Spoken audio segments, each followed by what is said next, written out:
తులవారి గనక చూసుకున్నట్లయితే మీకు 3, 6 అధిపతి అయినటువంటి గురువు దశమ స్థానంలో రవితో జీవాత్మ సంయోగంలో ఉంటూ మీ గురువు ముఖ్యంగా మౌఢ్యంలో కూడా వెళ్తున్నాడు. కాబట్టి 3, 6 అధిపతి దశమ స్థానంలో రవి గురువుల యొక్క కలయిక. దీని మూలంగా మీకు కలిగేటువంటి ఫలితాలు, ఏ దేవతారాధన చేయాలి, ఎటువంటి విషయాల పట్ల మీరు జాగ్రత్తగా ఉండాలి అనేటువంటి అనేకమైనటువంటి అంశాలు చెప్తుంది నేనైనప్పటికీ చెప్పిస్తుంది సాక్షాత్ లలిత అమ్మవారిగా భావిస్తూ ఆ లలితాంబిక అమ్మవారి యొక్క అనుగ్రహం మీకు పరిపూర్ణంగా కలగాలని మనస్ఫూర్తిగా కోరుకుంటూ, ఇక్కడ ఎప్పుడైతే ఈ 3, 6 ఆధిపత్యం వచ్చిందో గురువుకి, దశమ స్థానం అయిందో, ఈ దశమ స్థానంలో ఉండడం వల్ల ఏంటంటే కొంచెం ఒకవైపు ఉద్యోగంలో ఒత్తిడి, ఉద్యోగంలో మిస్కమ్యూనికేషన్స్, నిత్య జీవితంలో కొన్ని పనులు ఆగిపోతూ ఒక జరుగుతున్నప్పటికీ గుర్తింపు కూడా వస్తూ ఉంటుంది. మీరు చేసేటువంటి వృత్తి వ్యాపార సంబంధించినటువంటి విషయాల్లో గుర్తింపు కూడా ఉంటుంది. కాకపోతే ఇక్కడ ఏంటంటే ఆ యొక్క గుర్తింపు విషయంలో ఎంత పాజిటివ్గా ఉంటుందో, మధ్యవర్తిత్వంగా ఉండడం వల్ల, మధ్యవర్తిత్వంగా ఉండే అప్పులు ఇప్పించడం వలన, లేకపోతే సిబ్లింగ్స్తో లేదా తోబుట్టు వరుస వారితో ఉండేటువంటి కొన్ని మిస్కమ్యూనికేషన్స్ వల్ల మీకు రావాల్సిన భూమికి సంబంధించిన విషయాల్లో కానివ్వండి, మీ యొక్క జీవిత భాగస్వామికి సంబంధించిన కొన్ని విషయాల్లో అంటే వాళ్ళు వెక్స్ అయిపోయి మీ యొక్క వివాహ జీవిత సంబంధించిన విషయంలో జరిగేటువంటి కొన్ని అంశాలు ఇక్కడ చూపిస్తూ ఉన్నాయి. ఎందుకంటే తులాలగ్నము వారికి రవి గురువులు ఇద్దరూ కూడా పూర్వజన్మ కర్మకారకులే అవుతారు. ఆ పూర్వజన్మ కర్మకారకులు దశమ స్థానంలో ఉన్నందుకేమో పేరు ప్రఖ్యాతులు, చేసే జాబ్లో కొంత గుర్తింపు ఇస్తూ ఉద్యోగంలో కొంత ఒత్తిడిని కూడా ఇస్తూ ఉంటుంది. మరి దీనికి ఏం చేయాలి? లలితా సహస్రనామాల్లో ఓం మాణిక్య మకుటాకార జానుద్వైవరాజితాయ నమః మంత్రము, ఓం అపర్ణాయ నమః అనే మంత్రం ఎక్కువగా చేస్తూ ఉండండి. రవి గురు గ్రహాల దగ్గర ప్రధానంగా మీరు నెయ్యితో దీపాన్ని వెలిగించండి.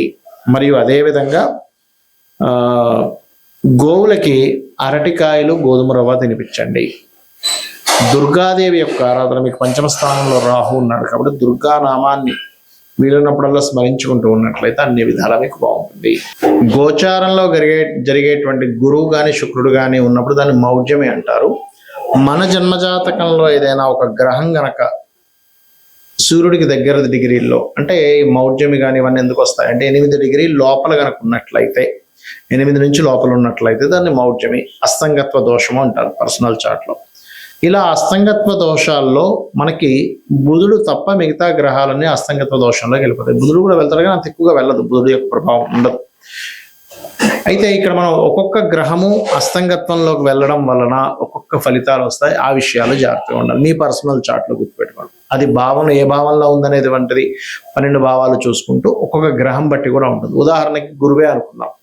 మీ జన్మజాతకంలో గురువు ఏ ఆధిపత్యం వహించాడో, గురువు కనుక ఒకవేళ అస్తంగత్వ దోషం ఏర్పడితే ఏమవుతుంది అంటే, మీరు ఏదైనా స్కూల్స్, కాలేజ్ నిర్వహణ చేసేటప్పుడు కొన్నిసార్లు ఒక్కోసారి చూడ మనం బంగారం కొంటూ ఉంటాం.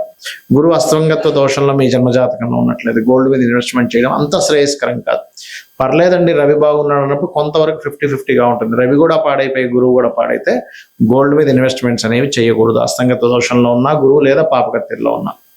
అదేవిధంగా కొన్నిసార్లు అమావాస్య యోగంలో పుడుతూ ఉంటారు కదా, అంటే అప్పుడు చంద్రుడు చాలా క్లోజ్ డిగ్రీల్లో సూర్యుడి దగ్గరికి వచ్చేసాడు, చంద్రుడేమో క్షేణ చంద్రుడే. అలాంటప్పుడు ఏంటంటే మీరు అమావాస్య నాడు పితృదేవతా సంబంధించిన కార్యక్రమాలు చేయడము, మరియు అదేవిధంగా మరొక విషయం ఏంటంటే ఇక్కడ వీటితో పాటు మానసిక సంబంధంగా అంటే కొంచెం మనసు మీద ఎక్కువ తీసుకుంటూ ఎక్కువ ఎమోషన్స్ అవ్వకూడదు అనేటువంటి దాని అర్థం అనమాట. అదేవిధంగా కొంతమందికి కుజుడు చాలా క్లోజ్ కంజంక్షన్లో రవితో కనెక్ట్ అవుతాడు. అలాంటప్పుడు ఏమవుతుందంటే వీళ్ళకి సర్వసాధారణంగా తండ్రి కొంచెం అగ్రెసివ్గా ఉండడం, అదేవిధంగా మీకు ఆ పోర్ట్ఫోలియోస్ ఏమొచ్చే దాన్ని బట్టి ఉంటుంది. కాకపోతే ఇక్కడ ఏంటంటే ఏదైనా ఖాళీ ల్యాండ్లు, అందులో ముఖ్యంగా గవర్నమెంట్ ల్యాండ్స్ తీసుకుంటూ ఉంటాం యాక్షన్స్లో, ఆక్షన్ జరిగినప్పుడు. కాబట్టి ఆ ఆక్షన్లో తీసుకునేటువంటి ప్రభుత్వ సంబంధించిన ల్యాండ్స్ తీసుకునేటప్పుడు 1-4 సార్లు మళ్ళీ చూసుకొని తీసుకోవాలి, అందులో ఏదైనా దోషం ఉందా ఏంటి అనేటువంటిది. అదేవిధంగా బుధుడైతే కొంచెం ఎక్కువ కంబస్ట్ అవ్వడు బుధుడు విషయంలో. కాకపోతే ఏంటంటే బుధుడు మీరు ఎప్పుడైనా గుర్తుపెట్టుకోండి, కంబస్ట్ అయినప్పుడు కొంచెం ఏదైనా వ్యాపారం చేస్తున్నారు లేదా షేర్ మార్కెట్ రిలేటెడ్ సంబంధించిన విషయాల్లో చాలా జాగ్రత్తగా ఉండాలి. అదేవిధంగా శుక్రుడు అనుకోండి, వివాహము, చాలా మందికి శుక్రుడు కనుక క్లోజ్ కంజంక్షన్లో కనుక రవితో ఉన్నట్లయితే అప్పుడు ఏమవుతుంది అంటే మీకు అది వివాహము, వివాహ జీవితము, స్పర్మ్ కౌంటింగ్ తక్కువగా ఉండడము, లేకపోతే కొంతమందికి లేడీస్కి అయితే వాళ్ళకి చూడండి ఒక్కోసారి వాళ్ళు ఈ thyroid related issues, హార్మోనియల్ related issues వస్తూ ఉంటాయి.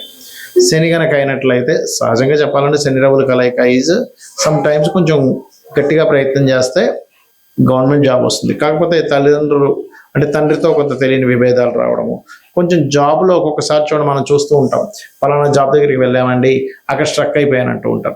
అయితే ఇక్కడ ఏంటి, శనితో పాటు అది దశమాధిపత్యం కూడా వస్తే ఇంకా ఎక్కువ వస్తుంది దాని ప్రభావం. రాహువు కేతు అయితే గ్రహణ సమయాలు అవి పెద్దగా కంబస్ట్ అవ్వు దీనికి, ఎందుకంటే ఛాయాగ్రహాలు నిజమైనటువంటి గ్రహాలు కావు నోట్స్ కాబట్టి. అయితే ఇక్కడ ఏంటి, ఏ భావంలో మీకు అస్తంగత్వ దోషం ఏర్పడింది.